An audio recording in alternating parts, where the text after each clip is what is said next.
ಪಹಲ್ಗಾಮ್ ದಾಳಿ ಮತ್ತು ಆಪರೇಷನ್ ಸಿಂಧೂರ ಕಾರಣದಿಂದ ಸ್ಥಗಿತಗೊಂಡಿದ್ದಂತಹ ಬಿಜೆಪಿಯ ರಾಷ್ಟ್ರೀಯ ಅಧ್ಯಕ್ಷರ ಆಯ್ಕೆಗೆ ಈಗ ಮತ್ತೆ ಚುರುಕು ಸಿಕ್ಕಿದೆ. ಹಾಗಾದ್ರೆ ಯಾರು ಆಗ್ತಾರೆ ಬಿಜೆಪಿಯ ರಾಷ್ಟ್ರೀಯ ಅಧ್ಯಕ್ಷರು? ಈ ಮೂವರಲ್ಲಿ ಯಾರಾಗ್ತಾರೆ ಬಿಜೆಪಿಯ ರಾಷ್ಟ್ರೀಯ ಅಧ್ಯಕ್ಷರು? ಪಹಲ್ಗಾಮ್ ದಾಳಿ ಮತ್ತು ಆಪರೇಷನ್ ಸಿಂಧೂರ ಹಿನ್ನೆಲೆಯಲ್ಲಿ ಸ್ಥಗಿತವಾಗಿದ್ದಂತಹ ಅಧ್ಯಕ್ಷರ ಆಯ್ಕೆ ಜಗತ್ ಪ್ರಕಾಶ್ ನಡ್ಡಾ ಅಥವಾ ಜೆಪಿ ನಡ್ಡಾ ಬದಲಿಗೆ ಈಗ ಬಿಜೆಪಿಯ ರಾಷ್ಟ್ರೀಯ ಚುಕ್ಕಾಣಿ ಯಾರ ಕೈಗೆ ಸಿಗುತ್ತೆ? ಇದೇ ತಿಂಗಳ ಮಧ್ಯದಲ್ಲಿ ಅಂದರೆ ಜೂನ್ ತಿಂಗಳಲ್ಲೇ ಪಕ್ಷದ ಹೊಸ ರಾಷ್ಟ್ರೀಯ ಅಧ್ಯಕ್ಷರ ಆಯ್ಕೆಯಾಗುವಂತಹ ಸಾಧ್ಯತೆ ಇದೆ ಎನ್ನುವಂತಹ ಮಾಹಿತಿ ಲಭ್ಯ ಆಗ್ತಾ ಇದೆ. ಹಾಗಾದ್ರೆ ಯಾರು? ಪ್ರಮುಖ ಮೂವರ ಹೆಸರುಗಳು ಚಾಲ್ತಿಯಲ್ಲಿರುವಂಥದ್ದು. ಇವರಿಗೆ ಪಕ್ಷದ ರಾಷ್ಟ್ರೀಯ ಸಾರಥ್ಯವನ್ನು ಕೊಟ್ಟು ಬಿಡೋಣ. ಇವರ ಕೈಗೆ ಕೊಟ್ಟರೆ, ಈ ಮೂವರಲ್ಲಿ ಯಾರ ಒಬ್ಬರಿಗೆ ಕೈಗೆ ಕೊಟ್ಟರೆ ಬಿಜೆಪಿಯ ರಾಷ್ಟ್ರೀಯ ಸಾರಥ್ಯವನ್ನು ಬಿಜೆಪಿಗೆ ಒಳ್ಳೆಯದಾಗುತ್ತೆ, ಇವರು ಸಮರ್ಥವಾಗಿ ಪಕ್ಷವನ್ನು ನಡೆಸಿಕೊಂಡು ಹೋಗಬಲ್ಲರು ಎನ್ನುವಂತಹ ಚರ್ಚೆ ಪಕ್ಷದ ಒಳಗಡೆ ನಡೀತಾ ಇದೆ. ಹಾಗಾದರೆ ಆ ಮೂರು ಜನ ಯಾರು?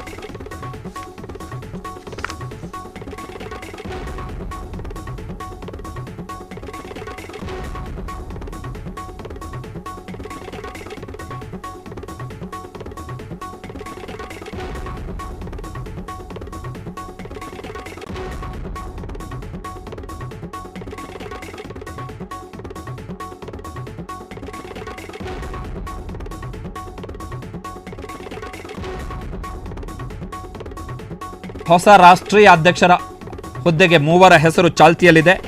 ಕೇಂದ್ರ ಕೃಷಿ ಸಚಿವ ಶಿವರಾಜ್ ಸಿಂಗ್ ಚೌಹಾಣ್ ಇವರ ಹೆಸರು ಚಾಲ್ತಿಯಲ್ಲಿದೆ. ಸುಮಾರು 16 ವರ್ಷಗಳವರೆಗೆ ಸುದೀರ್ಘ ಅವಧಿಗೆ ಮಧ್ಯಪ್ರದೇಶದ ಮುಖ್ಯಮಂತ್ರಿ ಆಗಿದ್ದಂಥವರು. ಇನ್ನು ಎರಡನೆಯ ಹೆಸರು ಕೇಂದ್ರ ಶಿಕ್ಷಣ ಸಚಿವ ಧರ್ಮೇಂದ್ರ ಪ್ರಧಾನ್ ಅವರ ಹೆಸರು ಕೂಡ ಮುನ್ನೆಲೆಗೆ ಬಂದಿದೆ. ಹಿಂದುಳಿದ ಸಮುದಾಯಕ್ಕೆ ಸೇರಿದಂಥವರು. ಒಡಿಶಾ ಮೂಲದ ಸಂಸದ ಧರ್ಮೇಂದ್ರ ಪ್ರಧಾನ್ ಈ ಹಿಂದೆಯೂ ಕೂಡ ಪ್ರಧಾನಮಂತ್ರಿ ನರೇಂದ್ರ ಮೋದಿ ಅವರ ಸರ್ಕಾರದಲ್ಲಿ ಸಚಿವರಾಗಿದ್ದರು. ಈಗಲೂ ಕೂಡ ಮೋದಿ ಅವರ ಸರ್ಕಾರದಲ್ಲಿ ಸಚಿವರಾಗಿದ್ದಾರೆ. ಇನ್ನು ಮೂರನೆಯ ಹೆಸರು ಹರಿಯಾಣ ಮಾಜಿ ಮುಖ್ಯಮಂತ್ರಿ ಮನೋಹರ್ ಲಾಲ್ ಖಟ್ಟರ್. ಇವರು 9 ವರ್ಷ 4 ತಿಂಗಳು ಹರಿಯಾಣದ ಮುಖ್ಯಮಂತ್ರಿ ಆಗಿದ್ದರು. ಹರಿಯಾಣ ವಿಧಾನಸಭಾ ಚುನಾವಣೆಗೂ ಕೆಲ ತಿಂಗಳೇ ಮೊದಲೇ ಇವರನ್ನ ಮುಖ್ಯಮಂತ್ರಿ ಸ್ಥಾನದಿಂದ ಇಳಿಸಿ ನಾಯಬ್ ಸಿಂಗ್ ಸೈನಿ ಅವರನ್ನ ಹರಿಯಾಣದ ಮುಖ್ಯಮಂತ್ರಿಯನ್ನಾಗಿ ಮಾಡಲಾಯಿತು. ಈಗ ಮನೋಹರ್ ಲಾಲ್ ಖಟ್ಟರ್ ಅವರು ಇಂಧನ ಖಾತೆಯ ಸಚಿವರು. ವಯಸ್ಸು 73 ಖಟ್ಟರ್ ಅವರಿಗೆ. ಹಂಗೆ ನೋಡಕ್ಕೆ ಹೋದ್ರೆ ಖಟ್ಟರ್ ಅವರಿಗಿಂತ ಧರ್ಮೇಂದ್ರ ಪ್ರಧಾನ್ ಮತ್ತು ಶಿವರಾಜ್ ಸಿಂಗ್ ಚೌಹಾಣ್ ಇಬ್ಬರು ಕೂಡ ಯಂಗ್ ಲೀಡರ್ಸ್. ಅದರಲ್ಲೂ ಶಿವರಾಜ್ ಸಿಂಗ್ ಚೌಹಾಣ್ ಅವರಿಗಿಂತ ಧರ್ಮೇಂದ್ರ ಪ್ರಧಾನ್. ಒಡಿಶಾದಲ್ಲಿ ಮೊದಲ ಬಾರಿಗೆ ಬಿಜೆಪಿ ಸ್ವತಂತ್ರವಾಗಿ ಅಧಿಕಾರಕ್ಕೆ ಬಂದಿದೆ. ಸೊ ಅದರಲ್ಲಿ ಧರ್ಮೇಂದ್ರ ಪ್ರಧಾನ್ ಅವರ ಪಾತ್ರ ಕೂಡ ದೊಡ್ಡ ಮಟ್ಟದಲ್ಲಿದೆ. So very important political decision ಈ ತಿಂಗಳಲ್ಲೇ ಬಿಜೆಪಿ ಬರಬಹುದು.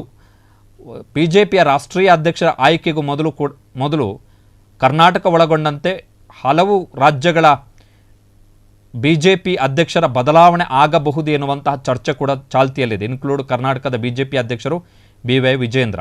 ಬದಲಾವಣೆ ಆಗ್ತಾರೋ ಇಲ್ವೋ ಗೊತ್ತಿಲ್ಲ, ಬಟ್ ಆಗಬಹುದು ಎನ್ನುವಂಥದ್ದು ಒಂದು ಚರ್ಚೆ ಇದೆ, ಸಾಧ್ಯತೆ ಇದೆ, ಬದಲಾವಣೆ ಆಗುವಂಥ ಸಾಧ್ಯತೆ ಇದೆ ಅಂಥೇಳಿ. ಇನ್ ಕೇಸ್ ವಿಜೇಂದ್ರ ಅವರನ್ನು ಬದಲಾವಣೆ ಮಾಡಿದ್ರೆ ಅದು ಬಿಜೆಪಿಯ ರಾಷ್ಟ್ರೀಯ ಅಧ್ಯಕ್ಷರ ಬದಲಾವಣೆಗಿಂತಲೂ ಕೂಡ ದೊಡ್ಡ ಸುದ್ದಿ ಅದು.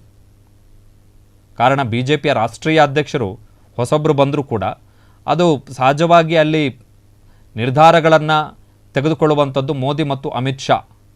ಏನೇ ಆಗಿರ್ಬೋದು, ಹೊಸ ಅಧ್ಯಕ್ಷರೇ ಬರ್ಬೋದು, ಬಟ್ ನಿರ್ಧಾರಗಳು ಪಕ್ಷಕ್ಕೆ ಸಂಬಂಧಪಟ್ಟ ಹಾಗೆ ಮೋದಿ ಮತ್ತು ಅಮಿತ್ ಶಾ ಅವರ ಸೂಚನೆ ಇಲ್ಲದೆ ಆಗಲ್ಲ.